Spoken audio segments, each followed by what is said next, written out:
All right, Jeff, let's talk about these guys.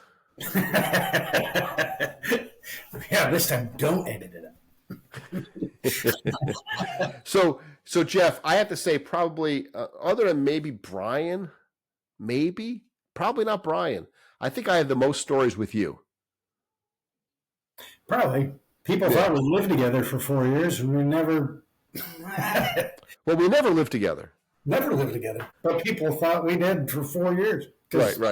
We were always together. Yeah. Speaking of like people who thought things about us, remember going up to the graduation a year after we graduated when Mike was graduating and Brian's sister-in-law to be or divorced sister-in-law to be. Yes. And you remember, so there were a lot of things that happened. We were shooting bottle rockets out the window that night. We brought a case of beer to the graduation. Well, yeah, I was gonna get to that. But the prelude to that was the night before. We were all smashed, and we go back to the room, and Mike was passed out cold in the car. So we went up to the front desk and we tried to get a chair for him, and they just laughed at us like, "No, I'm not gonna give you a wheelchair for your drunken friend. Get the hell out of here!" So we got his ass up there. He passed out, and people had stuffed ice cubes down his pants, right? Yeah. And I think a cigarette in his mouth. His brother was sleeping underneath the bed like Popeye. Yeah, he snored like Popeye. Yeah. And we were in a Hilton, and we were shooting bottle rockets out the window that night. And when Brian woke up, Brian, no matter how fast you go, you'll never make it. That was the next day. Yeah. So afterwards, after the whole party, he had to get back out to Long Island and be back there by like mid-afternoon or something like that. And we woke up at like noon. And that classic line, he woke up all frantic. Who said that? Was it you that said that? I think I probably did. Yeah. Where you said, how fast you go. You're still going to be really late. But I remember waking up at and I feel terrible about this, not really, at like 8 a.m. And if I said something to Brian, then he probably would have gotten there on time, or at least within a reason. Only been a little late. And we all kind of rolled over, and Brian's like, what time is it? I'm like, oh, don't worry about I think I said Chicago time or something like that. Like, it's knowing damn well it was late for him. It was probably 10:30 at that time. Probably. Yeah. But yeah, then the next morning, Mike didn't have any shoes. He forgot his shoes. So we had to borrow a pair of graduation, like 2 sizes too small, just to get his ass there. And then you and I showed up to graduation, like you said, with a case of beer, and we had a bottle of Sprite and vodka. And we had it all inside a cooler. And we were walking into the convention center, and we saw Stevie. Remember Stevie, right? Yes. He was a year or two younger than us. And he's the guy who he looked at us and he saw what we had there, and he's like, "Oh, you guys have not changed a bit in the last year, have you?" Like, no, we have not. Nope. And then we were sitting up kind of high for the graduation, but not too far from us, like 2 or 3 rows down, and a little bit off to the side was Brian and his future ex-in-laws there, and they knew us intimately well, and from a couple other prior stories, which I wouldn't mind telling. And then, so it got really quiet in the auditorium, and you and I had the beer cans, and it just echoed throughout. And they looked over at us like, "Guys, come on." Remember the guy right in front of us looked back so longingly, like, "I want to see." Yes. If only. We had a case. We weren't sharing them. Well, that's it. The first time I met Jen's parents, we were walking through campus and had the case of beer. It was a 30-pack of Strohs. Yeah. You going to a party? No. So it was Jen's parents and their other kids. Yes. They were all in that van. They opened up the side of the van. They were talking to us. And yeah, they thought we were going to a party. I'm like, no. Well, you got a lot of beer there. What are you going to do with that? Like, oh, we're going to drink it. You're going to drink all of that? Well, yeah. Wait, you're going to drink all that tonight? Yeah. Why? And wait, hopefully this afternoon. Where are you going to go? Well, we're going to go back to our place, drink it, and then we're going to go out and party. You're going to drink that and then go out? I remember that night. That night was crazy because that was the same night, I'm pretty sure, that we went to a kegger in DeVoe, and there was this one guy, I forget his name now, it drives me crazy, but he was sitting on the stove in the kitchen. It was the electric stove. Remember that? I remember. I just told that story today. Did you really? He's sitting there, and I walk in there, and I just very casually turn on the range while he's sitting on there. And I go get myself a beer, and all of a sudden, ah! He hopped off of there. That's funny. You just told that one. I'm trying to think what that kid's name was. Yeah, it bothers me a little bit. Yeah, that was hysterical. Yeah, that was a hell of a night. I think we had a bunch of tequila that night too. That was a lot. Probably. There's some pretty good stories on this list. I'll say it now since Bill's not on here. All of our football practices. Our practices?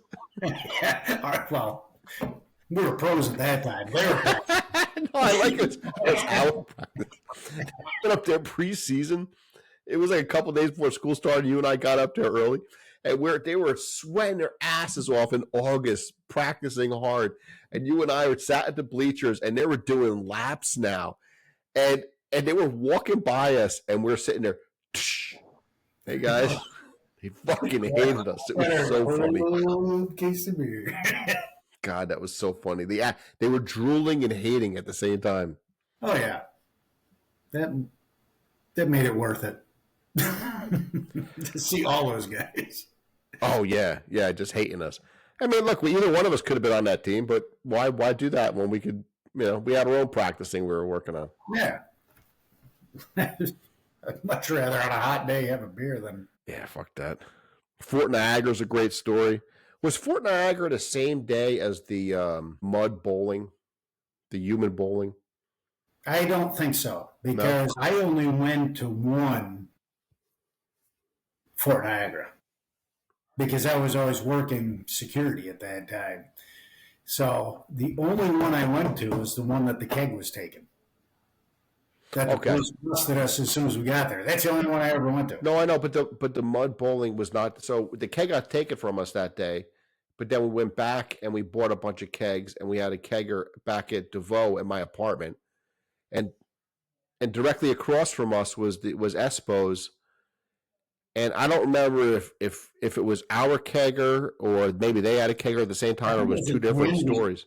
What's that? I think it was a community kegger that there were multiple going on, and people were just going from one to another. There's like 4 of them going on, and we knew everybody, so it was like you hang out here for a while, hang out there for a while. Yeah, that's right. Because then the Fort Niagara story, there's a prelude to that as well, right? I mean, that's the keg that came from working the event at the Gallagher Center. At the Gallagher Center. that somehow that keg found its way out of there. Yeah. And again, karma came back and kicked their ass out as the cop was dumping the. It's all Milwaukee anyway. Just shoot the keg, officer. Yeah. What was it? It was shit beer too. It was all Milwaukee. Yeah. That's right. Do they still make that anymore? I don't think so. I don't think so either. I think they burned it. Some things needed to die. Charles Manson's birthday celebration. Almost got in touch with him. We got to his cell block. Yeah, we got close. And we said to the guy that was running his cell block, tell Chucky the monkey we wish him a very, very happy birthday. His friends in Niagara. Which is nuts. That's nuts. And believe it to us for persevering and getting through there. Yeah, we followed through with something. One time during a blizzard, Brian and I went to McHugh's for a happy hour. And we got there at like 1. Happy hour didn't start till 4. That's so weird. I wasn't there. Yeah. No, we let a dog in. There was a blizzard. I mean, we let a dog in, and people in the bar because it was freaking cold out. Yeah. And probably at about 3 o'clock, happy hour starts at 4. Yeah. About 3 o'clock, Mary Poppins came in, and we put it on the bar, and everybody was watching it that was in the bar at that time. Mary Poppins. A bunch of college guys getting drunk watching Mary Poppins in the college bar. And when happy hour started at 4, people started loading in, and they're like, "Oh, turn that off, turn the music up." And everybody, the bartender and all of us at the bar, were like, "We're watching the movie." That's so fucked up. That's so fucked up. Mary Poppins. The first half hour of happy hour because we're watching the movie. Hey, what's happier than Mary Poppins? Wow. That's crazy. How's the family doing on a separate note altogether? Good. Yeah, good. Yeah, Sam's renovating his house right now. Was he the one that someone happened to just wander into his place? No. What happened with that? Tell me the story from the top so I can remember it. That was a cousin of mine. She and her son were out doing errands, and they get home, and they hear some commotion in the house, just noise, just nothing. And they see the kitchen is all messed up where somebody had cooked some food. But they knew nobody was going to be home, so they walked back. My cousin had walked back to the back of the house, and there was a guy in her room, and he jumped her, and they were fighting. And then her son, her son had to be about 14 at the time. He jumped on the guy. That got her separated from him. She has a concealed carry. She got her weapon. Oh, my. Killed the guy, and no charges. I mean, it was a mental guy that was... Wow. That's not the story I was thinking about. I have not heard that one. Oh. No, that's something else, man. That's another one. Hey, so in honor of your father, give me a really funny story of your father. I mean, your dad's classic. I mean, there's a lot of very interesting things that he had done over the years. Not to be funny, but I mean, he's one of the most interesting people that I've met, and I'd imagine this is not putting you on the spot. Although I see you staring off there. I'm trying to think. There are so many stories we're hearing from, in the last 10 years of stuff that he has told us. It's like, holy crap! Right. He hitchhiked to Detroit. He graduated high school in 1945. So a buddy of his was in the Navy in Detroit. So my father went to see him. So he was going to go to Detroit. Had no idea where in Detroit this guy was, but you figure that out when you get there. That's like when you and Bill went to Detroit just to go to Taco Bell because it was the first Taco Bell ever in the nation or some shit. But it was like one of those things that he hitchhiked out there. Wow, hitchhike. So now he gets there, can't find his buddy and all that stuff. So now he's got to hitchhike back. Oh, shit. He went all the way out to Detroit from Syracuse, New York area to... In 1945. In 1940, and never... Oh, my God, that's crazy. No, it gets better. No, I can't. That's nuts. What the hell? He got picked up by a guy who was hitchhiking. And as they're driving along, the conversation is nothing, really. Then all of a sudden, the guy that's driving, his hand slides over onto his leg, onto his thigh. Oh, no. He rolled out of the car, got the hell out of the car. Was the car moving and he jumped out? Yeah. Oh, my God. That's no shit. Hiding in a small ravine, and he sees the guy making a turn back to see if he can find him.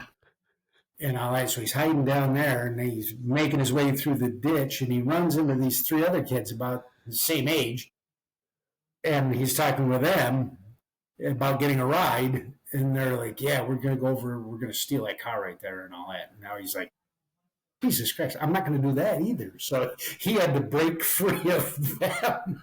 Oh. Break free off of that group number 2, and find a way to a bus station, or I think that's what he ended up doing, was go to a bus station, got a bus back to... Wow. Yes. And he had no cash on him, so he had to give someone a handy to get cash. Oh my God, that's an amazing story. Holy shit. Well, I asked for a story about Irv, and you delivered, man. That's wow. I mean, you always hear about shit like that. You hear about movies and stuff like that, and damn.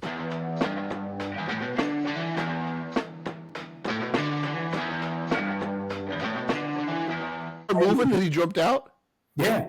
Oh my God. He's